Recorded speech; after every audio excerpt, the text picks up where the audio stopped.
Family and fellow soldiers, I'm the Professor, and this is the Moment of Truth. There's been people who have been very scared about the fact that the Orange Man is going to be taking away people's citizenship. Oh, this is an unprecedented move, something that's never happened in American history. This from ABC News. The Department of Justice is prioritizing revoking citizenship from some naturalized Americans who commit certain crimes, according to a DOJ memo posted online. So they posted this online, which means they're not making a secret of it. And secondly, it applies to naturalized citizens. Those are people who apply for citizenship, foreigners. In the memo dated June 11th, Assistant Attorney General Brett Shumate is giving U.S. attorneys wide discretion to decide when to pursue the denaturalization process in order to advance the administration's policy objectives as the Trump administration pursues its ongoing immigration crackdown. While attorneys are urged to prioritize cases involving individuals who pose a potential danger to national security, the memo also states that they can seek out any other cases referred to the civil division that the division determines to be sufficiently important to pursue. That, of course, is pretty loaded language. It basically means anything. Some of the cases U.S. attorneys should pursue are those against individuals who have engaged in torture, war crimes, human trafficking, and human rights violations, the memo says. Oh my God! The Trump administration is talking about denaturalizing citizens. Oh my God, they're talking about stripping people of their citizenship. This is horrible. This is Orwellian. This is apocalyptic. This is what all of the Trump's too dangerous crowd was talking about. At least that's what the tethers and foreign flags and other professional butt kissers for white power want you to think, because the ABC piece buries the most important fact, that the denaturalization process and requirements are already codified into law. This is what these scaremongering stories should have led with. The denaturalization laws go all the way back to the Naturalization Act of 1906, which established the legal framework to denaturalize an immigrant. So the law has been on the books for almost 120 years. It's real old. It predates the First World War. And Trump isn't even the first president to use it. As NPR's website reported, denaturalization is a tactic that was heavily used during the McCarthy era of the 1940s and the early 50s, and one that was expanded during the Obama administration, and grew further during President Trump's first term. Now, did you get that? You see how they buried that in the middle of the sentence? Denaturalization was expanded during Barack Obama's administration. Obama, the son of an immigrant, and bragged about his immigrant roots. He was the one who expanded denaturalizing immigrants. He did that before Trump was even president, and yet none of these tethers and foreign flags were terrified then. So there's nothing new about this policy at all. Republicans and Democrats alike have used it for nearly 120 years. The only difference is that Trump intends to do more of it. He's only continuing the policy that Barack Obama put in place. So this is all a distinction without a difference. If it was anyone other than the Orange Man doing it, it wouldn't even be news. Okay, so if this policy is nothing new and it's been on the books for 120 years and Barack Obama was the one who expanded the use of this practice, then what are the tethers and foreign flags so scared of? Perhaps it's because the memo clearly signals that the DOJ is going to pursue more of these cases and not just against terrorist or war criminals. Even cases involving undisclosed criminal records or procedural errors during naturalization are now on the radar. As they should be. Because most every other country does the exact same things. If you acquire citizenship through a paperwork process, these other countries reserve the right to take it away for criminal activity. The DOJ memo also lays out 4 other priorities for the department, which include ending anti-Semitism and taking legal action against sanctuary states and jurisdictions. So it sounds like what Trump is doing is more of this giving a bone to the Israelis, using their influence to go after immigrants and exchange students and the like who criticize Israel. Now, for the people out there who apparently just have to be terrified about something and are saying, well, at some point Trump's going to be going after native-born citizens. Listen up, genius. There's nothing new about that either. Native-born U.S. citizens can have their citizenship stripped too. The State Department's own website says if you enlist with a foreign army that's engaged in hostilities against the U.S., then you can become subject to having your citizenship stripped, or expatriation as they call it, because being part of an army engaged in hostilities against the U.S. qualifies as evidence that you intend to relinquish your U.S. nationality. Now, how many times have you heard about that one? And shouldn't you have heard about that before now? Even native-born U.S. citizens can be stripped of citizenship under the right circumstances, though I think we all know that Israeli dual nationals are probably exempt from this particular law. But for the people who stay online too much or listen to the wrong people and were scared that this might somehow include us, I would hope you'd look up what a naturalized citizen is as opposed to a native-born one. From the very beginning, immigration in the U.S. has only been used to engineer the political and economic suffocation of the black community. It's been done as a political counterlever to the electoral influence we had starting with the post-slavery period, and to undermine our claims of racism by bringing in a bunch of so-called people of color from countries that are racist and hostile toward blacks, and then have those same people of color handpicked to be elevated into positions over us, and then those people of color would claim America isn't racist, why look at us. So as far as I'm concerned, these were the people who fueled this machine. They turbocharged it. They didn't have a problem with denaturalization when Obama was doing it and had expanded it. So it's a bit late in the day now to be complaining. I hope now that the phony hysteria about it and the gullible people who weren't paying attention will calm down. And yes, just for the record, I have seen the internet gossip that Congressman Jim Jordan plans to introduce legislation that would make it where immigrants wouldn't be able to run for seats of office like the Congress. Now, as far as whether or not that's confirmed, I haven't seen any confirmation of that, just the usual online chatter. But I would say to consider this. Illegal aliens have already been running for office in the U.S. for many years now, and there's been a very well-funded and well-organized effort underway to make that happen.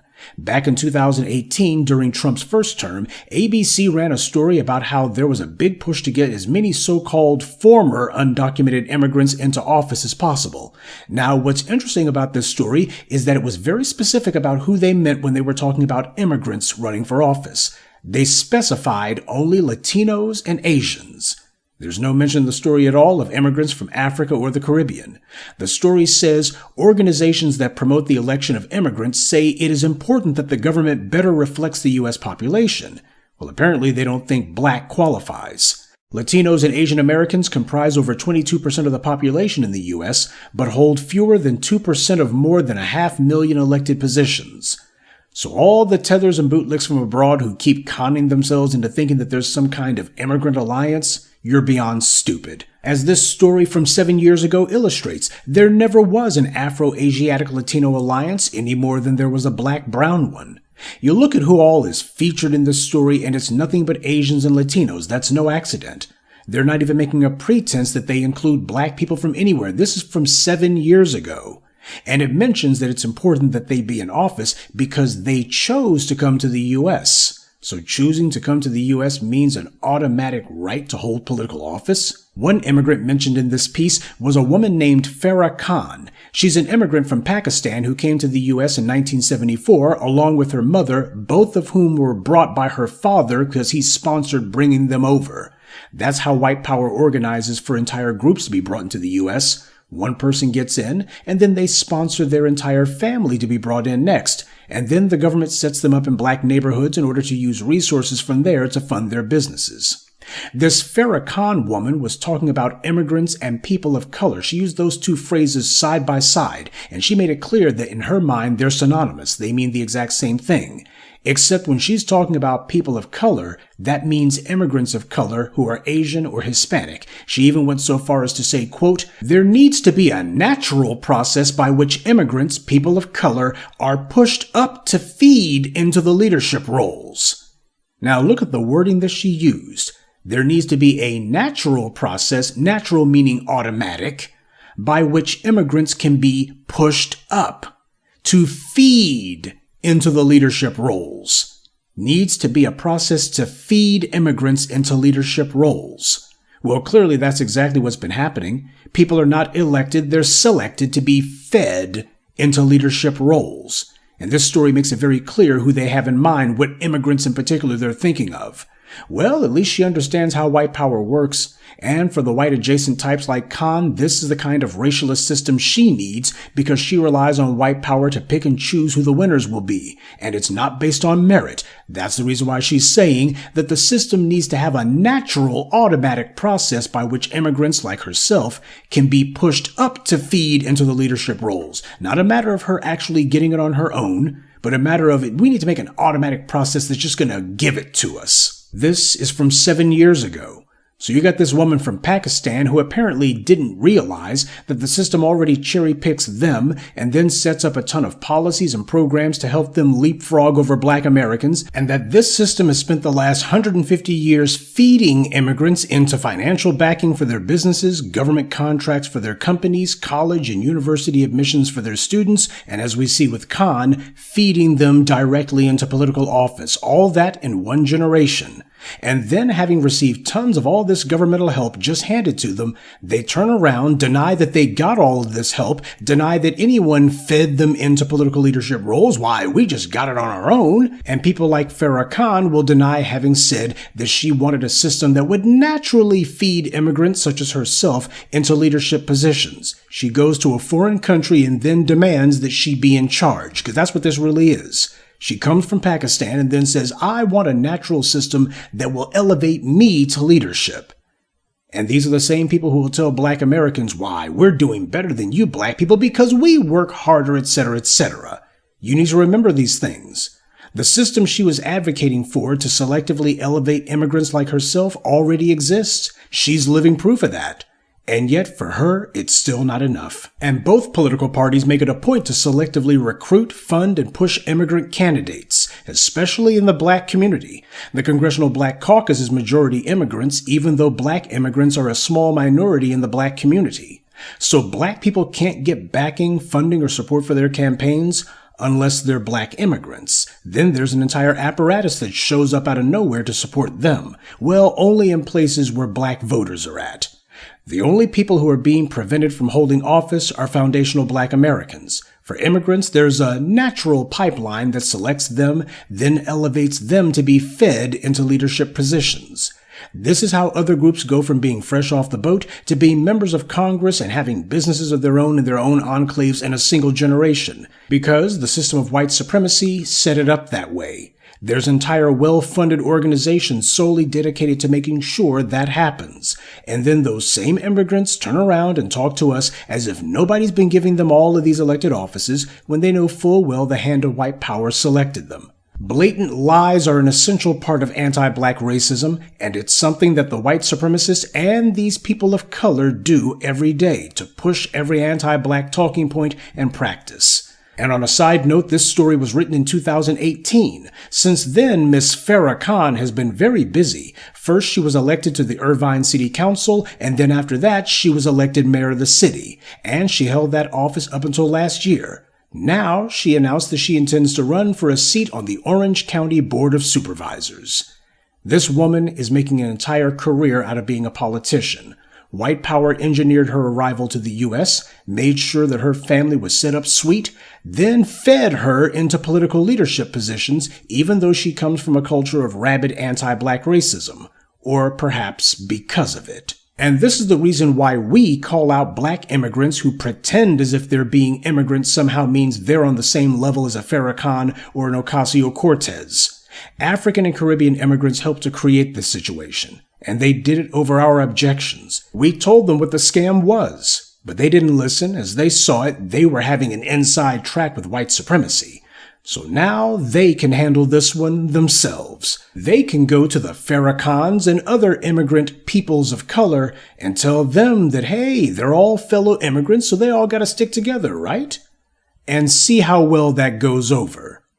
And as for this denaturalization process, as far as I'm concerned, this has nothing to do with us. And we shouldn't be involved. In fact, truth be told, we actually should be advocating for it. And the reason why is white supremacy has been using immigration as a weapon against the black community. And now, at least some of them are being forced to dismantle some of it with their own hands. And this is a good thing. The people who thought to themselves that they were going to find a comfortable place under white supremacy, what they've actually found is themselves being put under fire. The pipeline that took people from being undocumented immigrants to being office holders is now being shut down.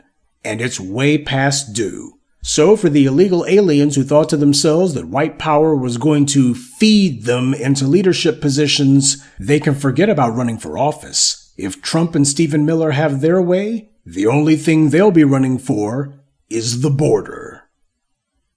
Good day, and be one. I'd like to take a moment to mention some of our contributors: Hildman Gallo, Denise, Giselle Hennings, Sean, and Ikegas Dorset. Salute to them and thank you to everyone for listening, liking, and sharing this message. Black empowerment only exists because of you.